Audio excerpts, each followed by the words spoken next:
Hello, everyone, and welcome to the Truth That Heals podcast. I'm your host, Ryan Anthony Hernandez, and today we have a special guest. We have Michelle Dowd here with us. Welcome to the show. How are you doing today? Thank you, Ryan. It's a pleasure to be here. Nice to meet you. Can you tell us a bit about your memoir to get us started? I wrote a book that came out in early 2023 called Forager, Field Notes for Surviving a Family Cult. And I am also on Substack if anyone wants to join the conversation there, because I've been producing weekly writing since the book came out. So I've been following you on Instagram, I think maybe a year. Well, now we're in 2025, so maybe a bit over a year. And of course, it's the cult content which drew me to your work. I'm also a cult survivor, and the cult that I was in was very apocalyptic, end times, end of the world. So I'm very excited for this interview. Well, I'm sure we have a lot in common, Ryan. I'm holding on to my seat. Where does your story even begin? Well, I think my story begins before I was born. My grandfather actually started, I was also an apocalyptic cult that was very end times, but my grandfather started it long before I was born. In fact, before my mom was born. So he started in 1931, and he started this organization which he called Boys Christian League. And he took a group of boys, he would do a boys Bible band, took them camping. He had been a Boy Scout leader. As he was gathering boys for a variety of reasons, at some point he felt pressure to get married. So he found this pianist who had been to a Bible college, a Quaker woman who would become my grandmother, married her in 1936, and then went on to have 5 children with her, the fourth of which was my mother. I feel like that's where my story began, really, is when my mother was born, because as the first girl in the family, she really changed, or would eventually change, the nature of the cult. The cult used to be all male, and it was men who would devote themselves to my grandfather for their entire lives. There was no marriage. It was a celibate cult. There was no children. And it wasn't until my mom was in her 20s that her father realized that he was going to have a spinster old maid on his hands if he didn't allow his daughter to marry. So he married his daughter off to one of his top boys who was in his 30s. Like, it wasn't like a super young man. And that was my father, and my parents were the very first wedding that took place in this cult. And then they allowed for other weddings. And so then children started being born. I was the fourth child to be born at the cult. The second biological family member of my family. So my mother was the first of my grandfather's children to have children. I was the second child born to my parents, but there were other cult members who started having children. And that's kind of what made the cult go off the rails, I think, because once you have children, things are so much more complicated. I think that in the cult I was born into, I'll say short version is that I think being born there was really different than people who chose to join. But the cult did prey, and I'll use that word intentionally, on children. And so they brought in young children for a variety of reasons, a lot of what they called broken families. But in the 1970s, where there were a lot of, where divorce became more prevalent, and a lot of women didn't have father figures for their sons because a lot of fathers weren't involved after a divorce. They sent their boys to be raised up in this highly intense, athletic, extreme organization, which we all called the field. And I was raised in a very masculine culture of boys becoming men. And decades of that had taken place before I was born. In cults, many times there's a lot of sexism, Yes. looking down on the opposite sex, on women.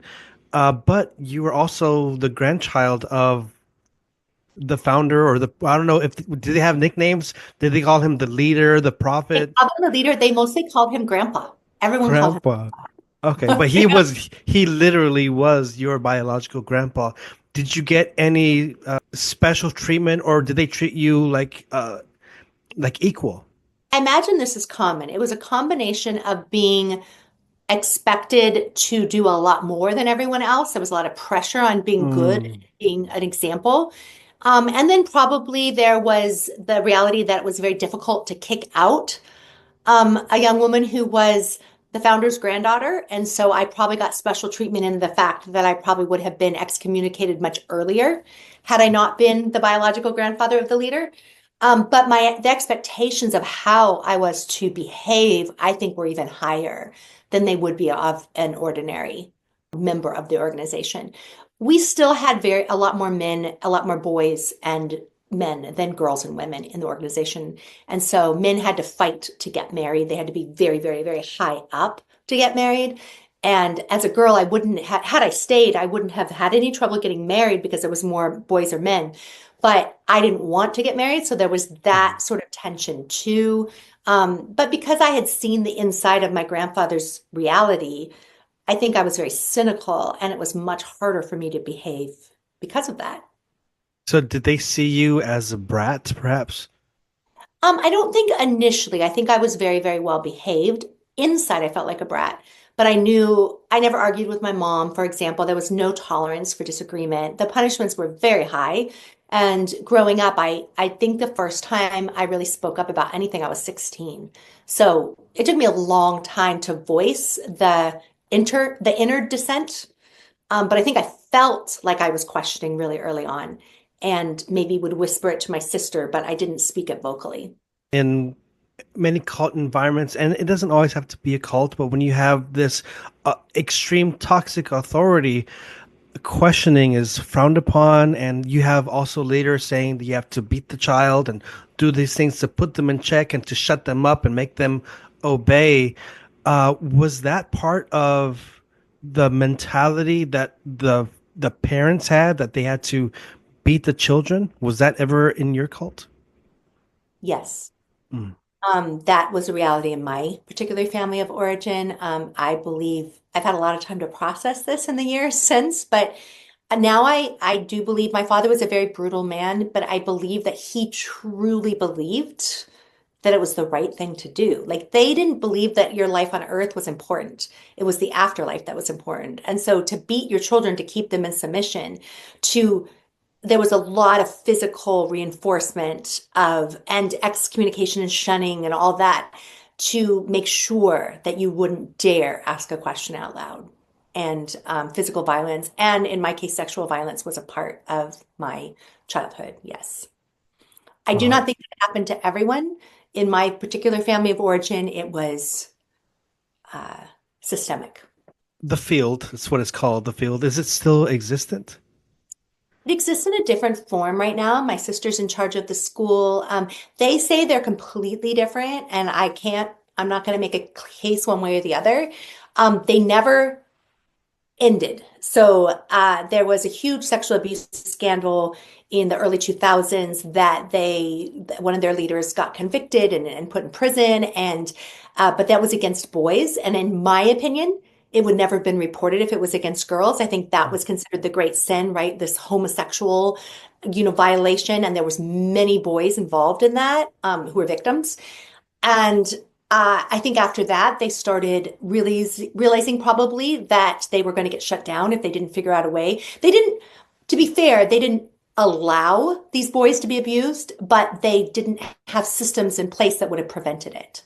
And so they were not held, the leader was held culpable, but the organization was just told, you need to figure out systems. They were reprimanded but not held criminally liable. There was a civil lawsuit, and they were so it was not criminal after that, after he got convicted, and they had to pay money because of irresponsible behaviors that contributed. And my mother was involved in that lawsuit. And I think that they changed. My opinion is they probably changed significantly after that. But at that point, I was long gone, and Mhm. I can't vouch for the authenticity of the outcome, but I believe they are different now. It sounds like they took a page from some of the leaders from the Catholic Church Yes, when exactly, when exactly. there's the light, was shining on the abuse scandal. Something had to be done. But it's Not until it had to be done, right? Like, yeah, it's no so one cared. late. Sorry, but no one cared about what happened to me. They've never apologized. Do they doubt it? I mean, I don't know. Some people there call me a liar, but tons of people have come out of the woodworks who got kicked out of there who said 100% this was happening, but they didn't care until it became criminal, right? Like until there Mm. was, yeah, the light was so strong that they couldn't avoid it. And do you feel that they do care now or no? I think that they don't want lawsuits and they want to still exist. I think they probably tamped down on the sexual abuse. I mean, I believe they have. If I didn't believe that, I would be doing my best to shut them down. Yeah. I think that I will not be the person who could shut them down. I think that it would have to be, the people within the organization right now who report Yeah. it. But I believe they stopped that. I think that it was in their best interest to stop it. Do I think the Catholic Church has stopped it? It's that same kind of question. I literally don't know anything more about this organization than I do the Catholic Church. I would guess that it's better in the Catholic Church than it used to be. That would be my belief. But could I prove it? Not Yeah. really. No, that's one of my beliefs is that it's as a survivor of being in a cult and going and seeing things that people shouldn't see, there's a need for justice, and not just for justice, but also to just be heard and not be silenced and not be ignored. And then you come out and write your memoir. So that's a very courageous of you. But before we get into the memoir, because I really enjoyed reading that, going back to your early days with your grandfather, he passed away. And what was the energy like in the household? So when he died, things became stricter initially because, well, first of all, everyone took a pause and waited for the world to end because I believe everyone thought the world was going to end in our group. And then when it didn't, my grandfather had appointed a right-hand man who was with him in 1931, a man a little bit younger, but this guy must have been in his 70s by the time that my grandfather died. And my grandfather was 75 when he died. So he wasn't like super, super old. I mean, it's old, but like maybe the guy who was right under him was 70 at that point, and he lived to be in his 90s. So he ran the organization for another 25 years.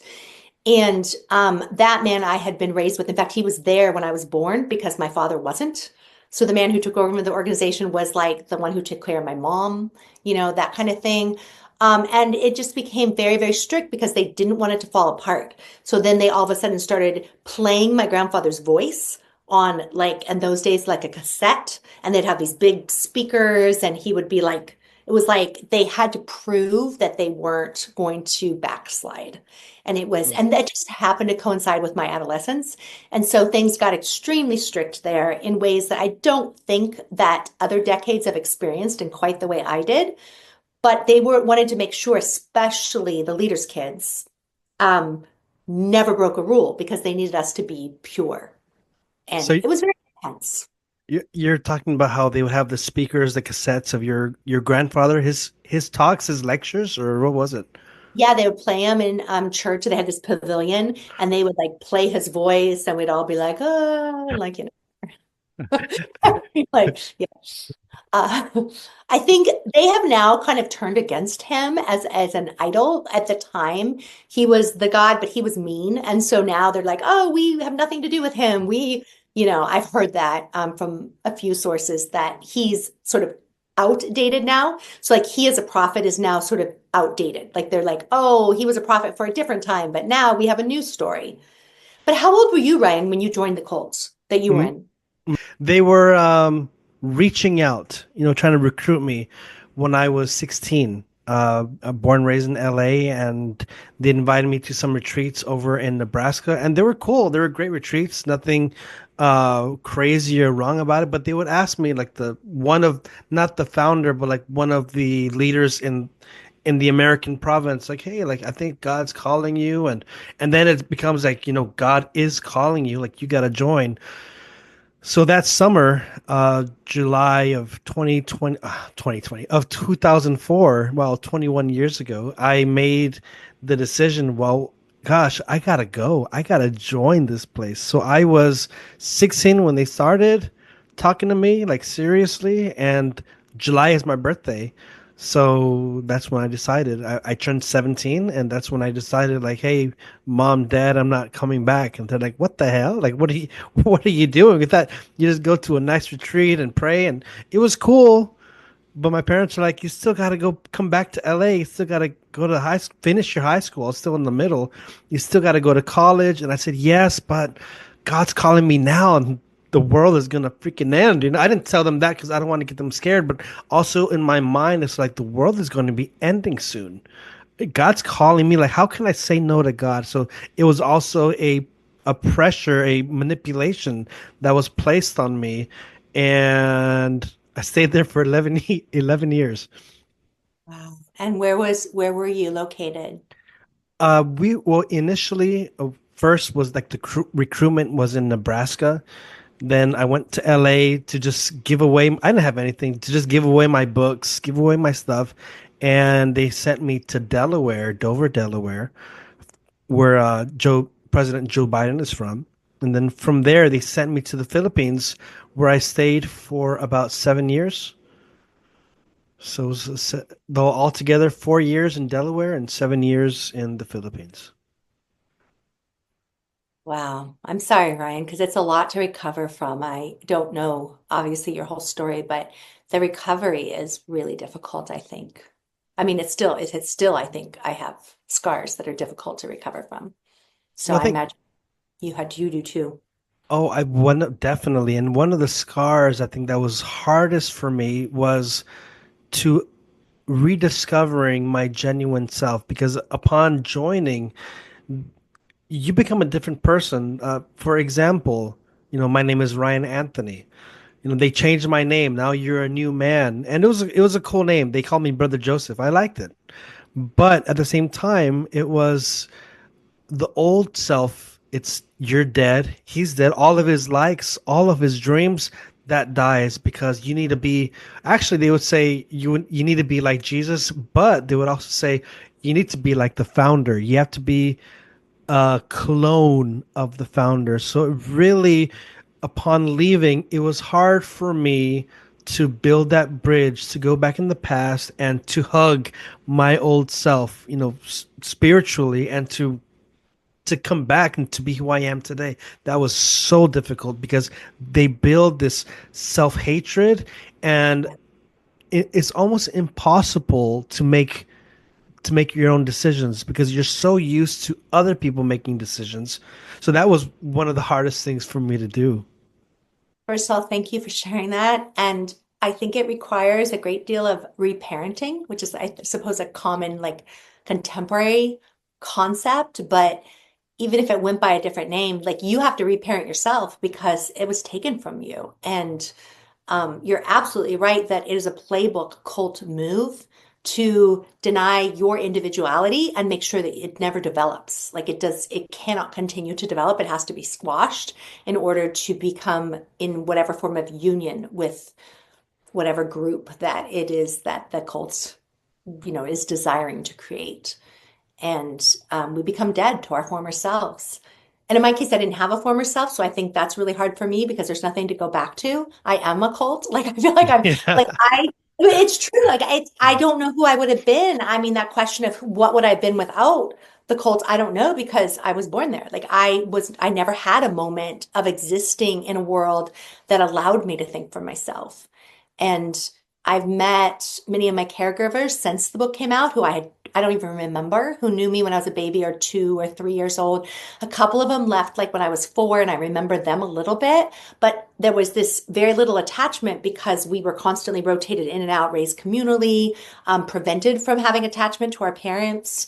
And I felt like, in retrospect, looking back, and then what they keep saying to me is, your parents never saw you. You were just raised by this community, but most of the kids who raised me were 12, 13, or 14 years old. They were just kids themselves. Kids. Hmm. Because I wasn't worth the time of an adult, you know? That's hard. It's been a little hard to reattach and to, like, figure out what it means to, like, trust people who love me. I mean, obviously I've Yeah. had time to work on that, but my children are older now, but I had children young.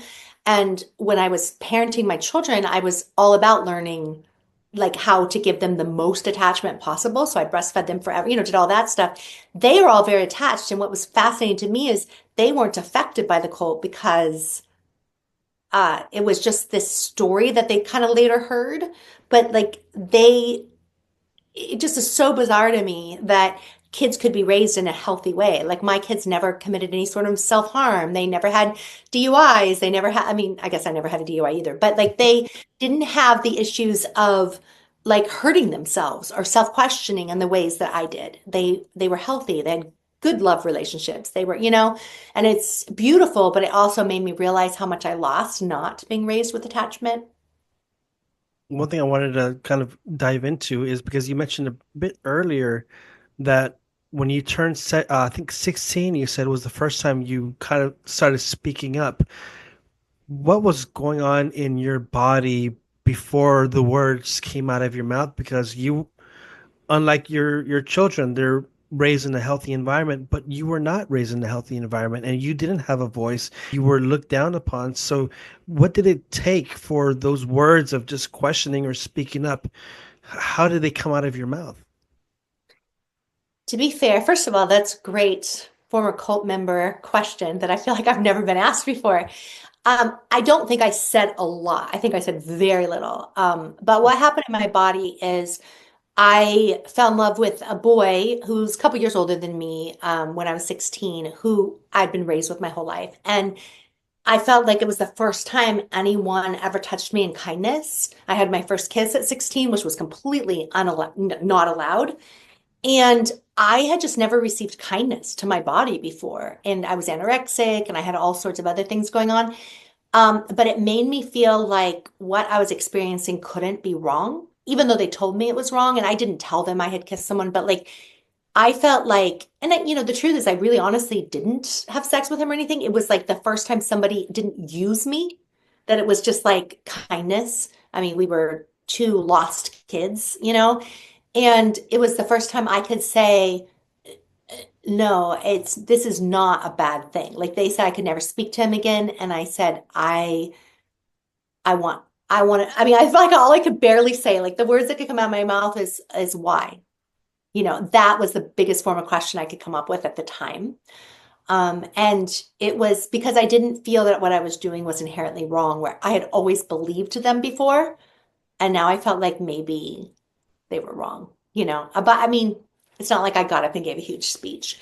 I just, I just like didn't completely buy in. So they excommunicated him. They forced him away because he was older. He was 18. They got rid of him to protect me. And then he would sneak off and see me anyway. And eventually we got caught together when I was 17. And I think ultimately it really wasn't about this particular, he was a very kind young man, but it wasn't really about him. It was about me understanding that I didn't have the language for it, but that I had been like horribly abused prior to this, and that I would rather have someone hold my hand than be tortured by the leaders, And it was just this yearning in me for something else. And we didn't stay together, but I felt like I needed to move toward love. And that was, I think, the real awakening for me. Before that awakening moment, what was your understanding of love? Only this quote Christian love, which was a jealous God, I mean, I'm not saying everyone interprets Christianity that way, but the way that it was presented to me, it was a very Old Testament God. And love was all about control. It's like, I love you, therefore you will do what I want you to do. And if you love God, you will do what God tells you to do. And I saw love as, quote, leadership, I guess, or like a top-down hierarchy.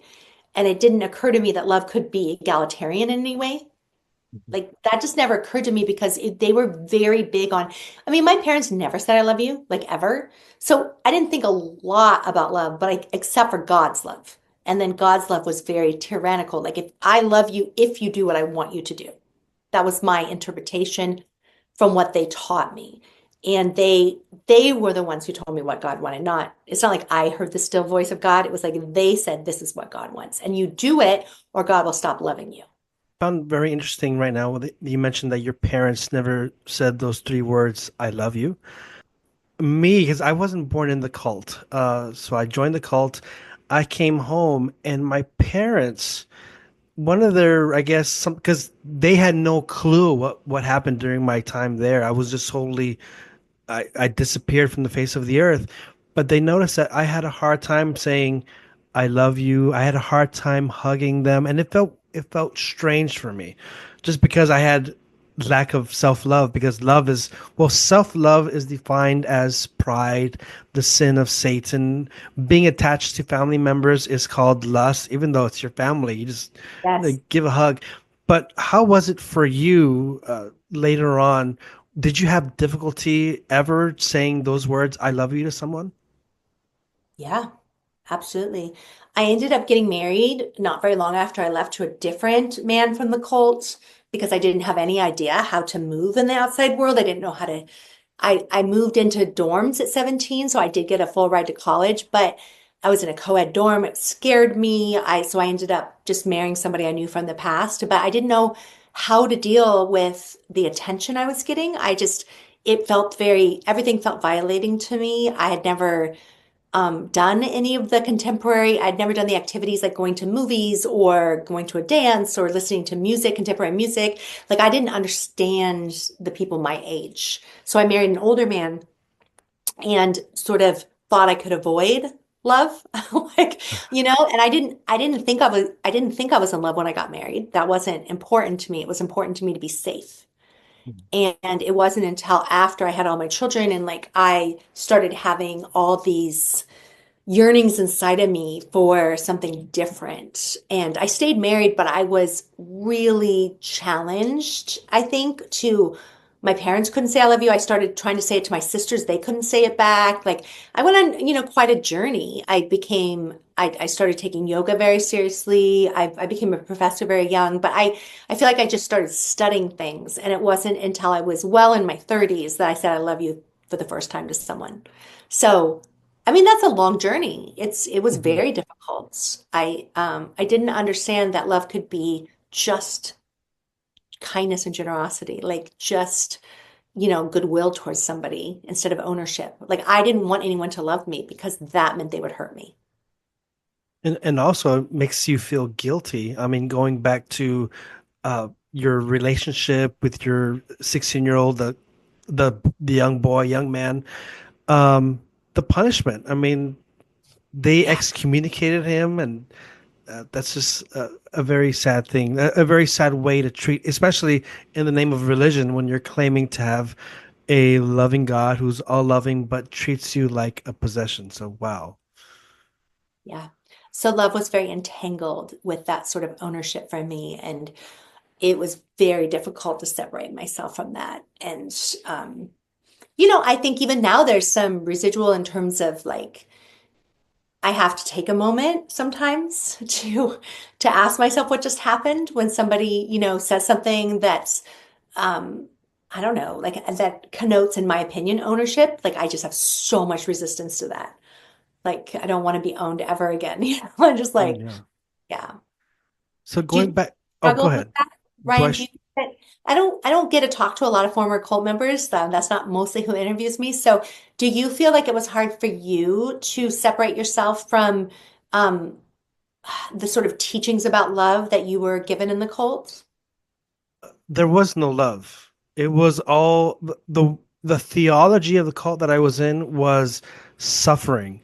It's like to give an example, let's have you have a bank, you have a piggy bank, and to get more money inside of this piggy bank, you have to suffer. Either maybe you deny yourself something, or through humiliations, through beatings.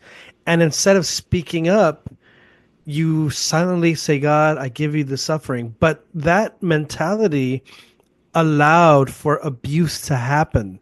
So having that mentality for, I would say, 10 years, in my 11th year, I was trying to break free, but it was hard. It was difficult because also, like, my mind was going back to, well, I need to suffer more.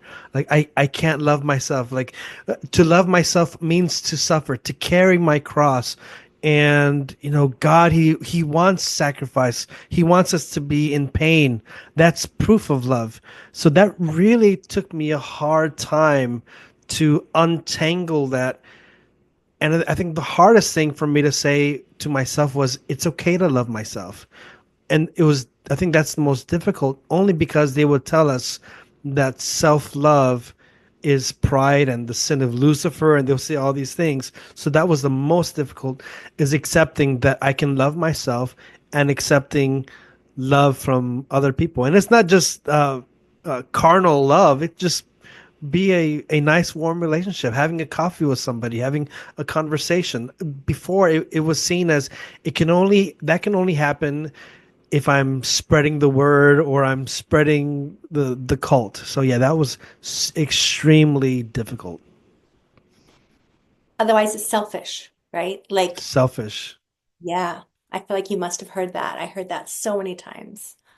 So, yeah. So, if you're doing it in the name of God's kingdom or your interpretation, your cult's definition of God's kingdom, then you can talk to somebody. But to talk to them for your own pleasure or your own edification or anything is selfish. No. It's wanting Yes. something for yourself. Yeah.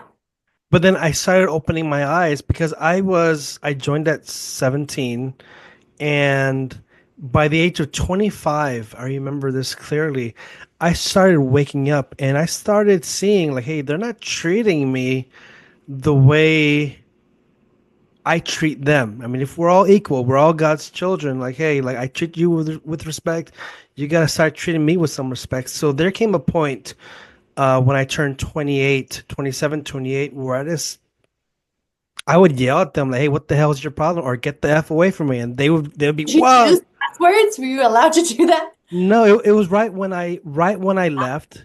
I left, but I still stayed because I was in the Philippines. I can't just take off, no peace. I'm not even Filipino.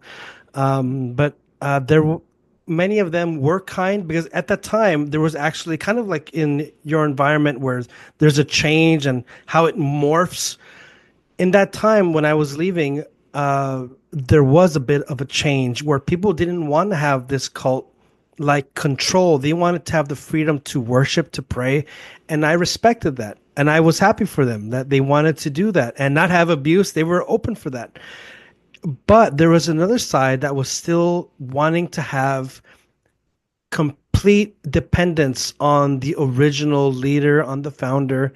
And anyway, so I left, and one of these members comes up to me and is like, "How dare you? How dare you hurt God? And I can't think of the exact words, but to the effect of you're hurting God because God called you to be here, and this is where God wants you to be." And I said, "Man, f you, bro." And the reaction, because I had never spoken up, I had never used a curse word. But I'm from LA, yo. It's like, like the Ryan Anthony and me, it came out. I was like, man, I don't want to cuss right now, but man, F you, dog. And so it was just a complete shock. But it also just woke me up that it's so easy for it, and it probably feels great for them to put people down. I mean, nobody speaks up to them, nobody corrects them. But when I did put his ass in his place, he never fucked with me again. I'll tell you that. Wow. Well, Brother Joseph, Ha, ha, ha. I Man, I haven't heard someone call me that in like so long. sorry. No, it's all good. I know you'd take that in jest, but sometimes I feel like the people I know who come out of really horrible situations have a very dark sense of humor. So forgive me, I do have a dark sense of humor. Oh, I love it. But yes, it is there is not egalitarianism inside of these cults. It's a very hierarchical place, and you cannot say the things they say to you. No, you And can. You get punished. And I was like, why am I getting punished? So there came a point where I there came a point where I had to tell myself, look, I'm getting my ass because there would be whippings, there'd be fasting. I did solitary confinement, and I said, you know what, this is gonna happen. And I've been obedient, I've been submissive. Shoot, now if I'm getting my ass kicked anyways, might as well just do the deed and just say fuck off. And it felt great. And if I saw that it was like a slap in the face to them, and I felt great. But I don't want to have that energy of hatred. But I had to get it out. I needed to get it out. well, it's a process, and I think that anger is really a form of self-defense. And obviously, you can act in anger in ways that are very hurtful to yourself too, because they can cause consequences. But I think the feeling of anger is really healthy. And I had to separate that myself too. I don't think I was angry when I left, but I think later I became angry. And I had to realize that feeling that was useful, but acting on it, you have to be very mindful how you act on it because you could find yourself back in that sort of spiral. And so, can you get angry enough to separate yourself from something and then find more loving relationships? But the anger can be a form of separation, which I think can be very healthy. So, I think that's what you were experiencing, right? That healthy anger that you didn't beat somebody else up, but like you were able to say, like, you have to stop. Yes. Like you cannot touch me anymore in whatever ways, emotionally, physically, whatever. So yeah, I mean it's hard to separate yourself when you've been integrated into a system that is intended to deny the self. Well, it's not only that, but the system tells you forgive, forget, forget about it. But at the same time, it's like, how can I forget if you're doing the same thing over and over and I can't have a voice? It's like, and other people had sadly been abused in different ways, in different forms. And just recently, a couple from the sisters, the females, just approached me saying, "Hey, you know what? Thank you," because at that time, when they were still with the leader, the cult founder, we didn't have a voice. And when you had the podcast and started speaking initially, because when I started this, I was speaking up about some of the things that happened. She was saying it gave validation. Like it felt healing to just know that the work that I'm doing and other cult survivors, the work that we do of just sharing our experiences can be helpful for someone else. And that's why I do this podcast. Thank you. Thank you for doing the podcast. Thank you for your truth. Thank you for sharing your journey because it is really helpful to all of us. Yes. And I have met through this journey myself in the last couple of years, I've met a lot of former cult survivors and not just from my cult, but from lots of different high control groups. And there's a lot of us out there.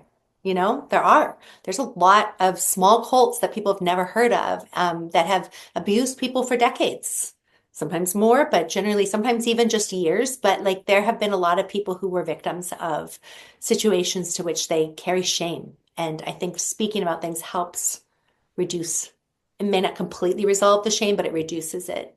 Yes. And at least where I come from, there's no apologies. The people who, like, I will apologize to anyone for what my family did to them, even though, like, I was a kid, but still my family did it. But the people who do most of the abuse in these places won't later, I mean, no one's apologized to me from down there.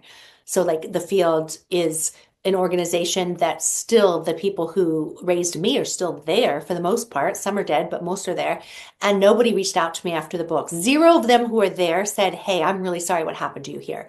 But people who left the cult all reached out to me and said, "Oh my goodness, like I knew you, blah, blah, blah, blah. I am so sorry. I didn't know how to protect you, et cetera, et cetera."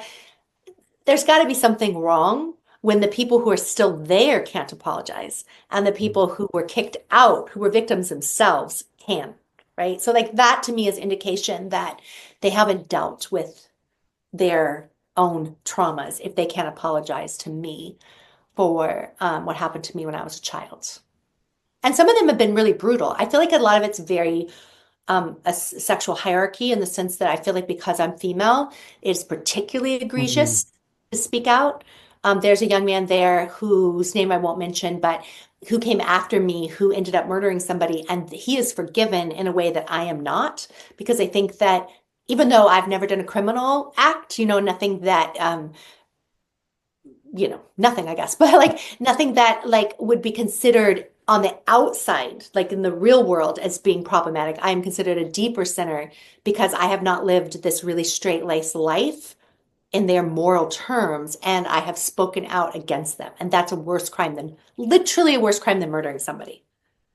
Well, you mentioned something that really caught my attention, and that is the real world. So you have actually, I took a highlight from your memoir, and if it's okay if I read it. Sure. My real home wasn't a place, it was an idea. An idea my maternal grandfather turned into an organization we called The Field, a closed community both my mother and I were born into, which expanded over the decades onto the mountain upon which I grew up.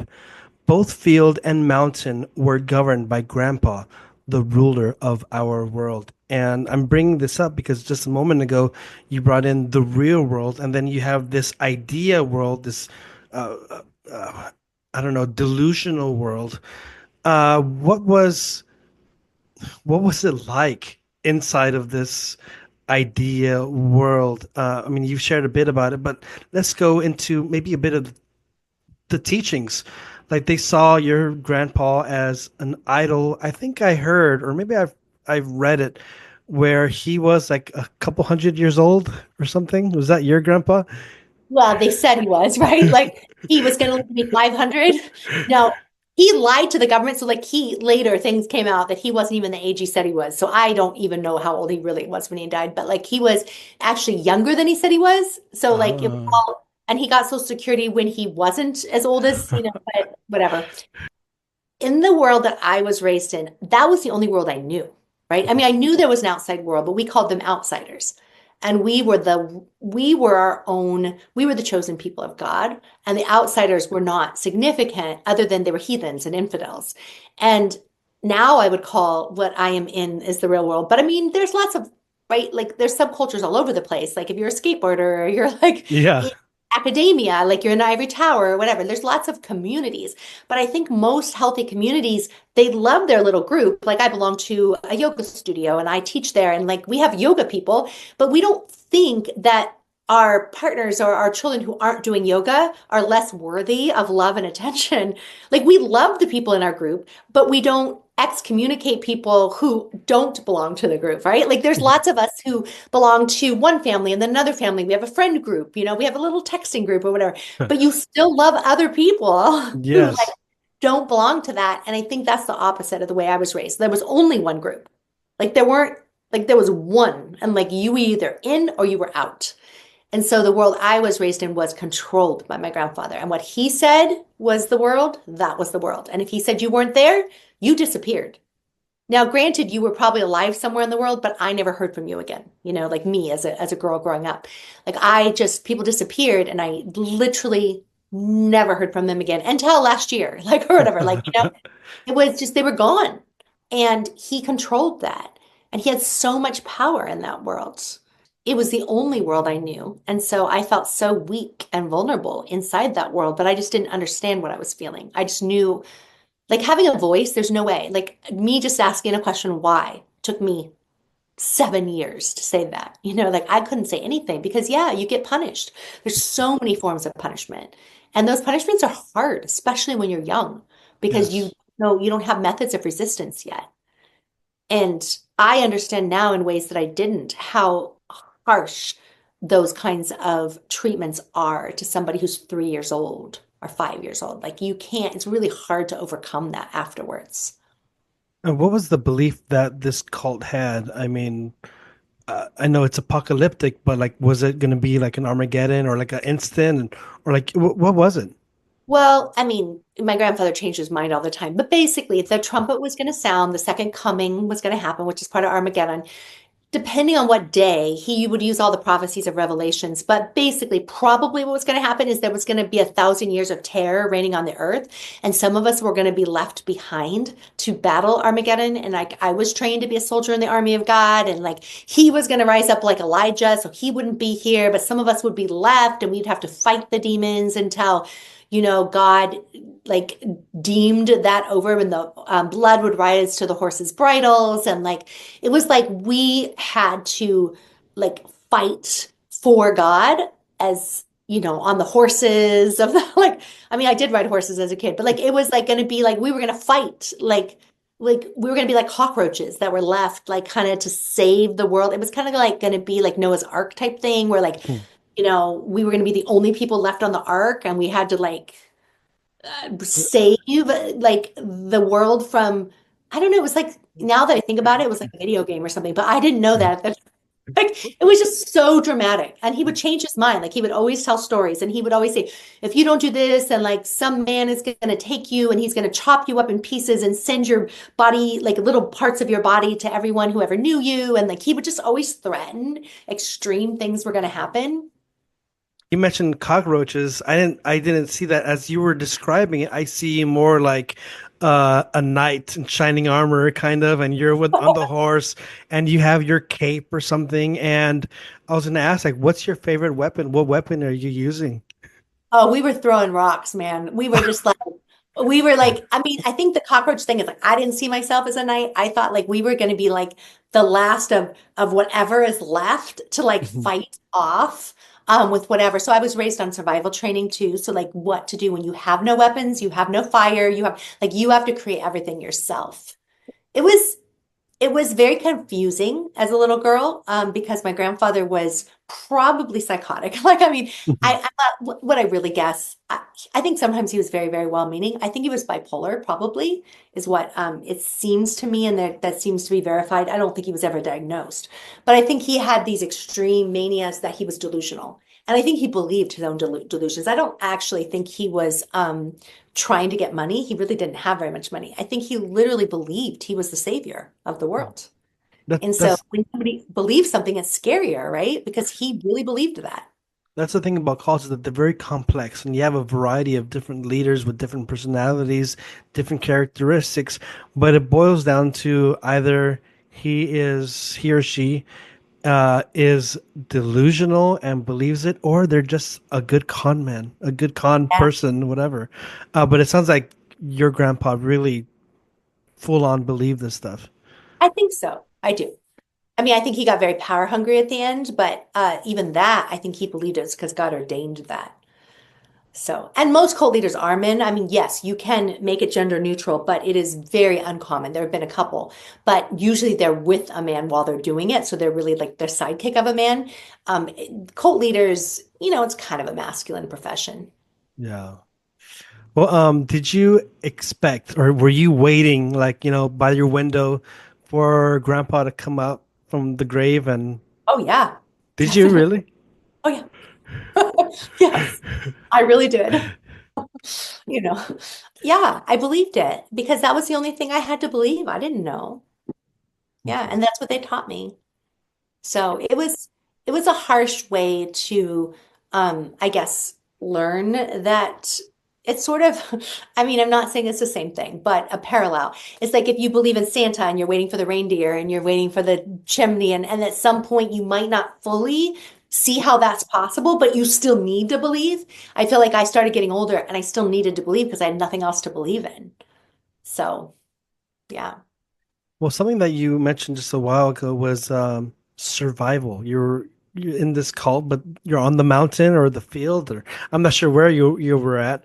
But they taught you survival, and something that I find very interesting about your memoir is the way that the chapters are presented. And each chapter is presented with an edible plant, and am I right? It's like they're plants, right? That you're bringing up. Yeah. Which chapter or which plant would you say uh, was the hardest for you research wise? Because it looks like there's a lot of research that you put into this. I actually didn't do hardly any research because all of this was trained into me. All of them, Snow Plant is like the chapter where I felt like I was starting to create like a shift in my way of thinking as a child. I sort of do a gap in the time frame at that point, but every single one of those plants I know inside out. Like I know all that. Like that's not something that it's not something outside of me, it's something inside of me. I was raised eating all of those plants and understanding them deeply. And so the choice to put them as chapter headings was a way to sort of show that like this was like kind of the map of my childhood. I Uh, do want to say that one of the things that I have discovered since the book came out about plants and other things is how few Americans today have any experience with eating off the land, that some people might garden and they might grow something, but they don't realize that there are edible plants everywhere around them. And this is true. I mean, there is some evidence that suggests within a mile of everyone's home, there's enough food to sustain you. But people don't know that. They would have no idea what to eat. So I started writing this newsletter on Substack, and I started really focusing on foraging tips. And then it's turned into a little bit more metaphors of like, how do you find what you need? Because it, it might be right next door, like not just the food, but the sustenance that you need to be a thriving human, and you might not be able to see it. So how do we find what we need? And so that is something since the book came out that I realized that people are hungry for. And Mhm. even though we have obesity in America, like the true nourishing that we really need, like there's a lot of people who don't have it. Whether that's real food nourishment or spiritual nourishment in terms of not a religion, an organized religion, but just like getting their own spirit fed, like what it is that brings them alive, like what anyone needs to have faith or hope or love. And that's like an internal spirit, but we have to connect to other people, and people don't even know where to find the people, the healthy people to connect with.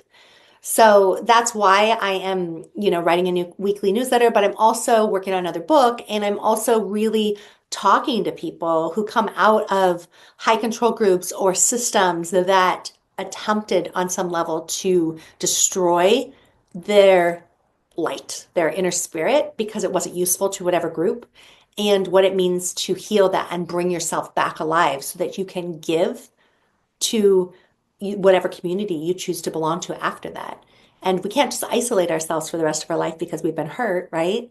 Like you doing this podcast is you wave you reaching out. And if we hide, like biblically, like there's this idea of being your light hiding under a bushel. If you hide your light, that doesn't help anyone. So you have to find a way to restore yourself and then bring it back alive. And I think that's the challenge, right? Is how to keep doing that no matter how many times we get hurt. Well, thank you so much, Michelle, for sharing about your life, your growth, your healing, and for also sharing your Substack and your book. And to end this, because I know we're pressed for time, I'm going to ask you the closing question, and we'll end with it there. And that is, what is your truth that heals? My truth, I think, is a more universal truth is that we are all interconnected, that there are none of us are alone, and not just as humans, but as plants and as animals, that everything that we are is connected in infinite ways to others, and that we do not heal alone, that we are always in community, even if that community is unseen. So we are connected to the plants, we are connected to the rocks, we are connected to the animals, and we're connected to the people who brought us into this world, and the people who we will bring into the world, and the people who are part of our light community, as opposed to our biological community. So that we are all interdependent and connected. Thank you for sharing your truth that heals, and thank you for sharing your light. Thank you, Ryan.